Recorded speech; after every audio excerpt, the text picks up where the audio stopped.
Trump asked about the assassination, and he says he believes it was God. That's what saved him. Last question, Mr. President. 1 month ago, an attempted assassin tried to take your life. How are you feeling right now so the voters know? What are your thoughts about that? Well, it was a terrible thing. It was amazing. God was watching over me because it was a miracle. If I didn't turn a certain way at a certain time, it was, no chance.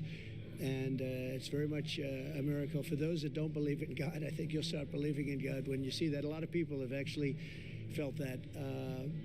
It was a very terrible day. A lot was learned. We lost a great person in Cory. We have 2 other people that were very badly hurt, weren't really expected to live, and they are living, and they're going to be okay. Now, he does mention Cory did die. This is the guy who was standing behind Trump and was killed. Whenever they bring up this God was watching over me stuff, why was God not watching over Cory? I mean, seriously. And I know that you can always say, we can never understand. We could just never understand why this was the way that God operated, or this is the way that God decided to do this.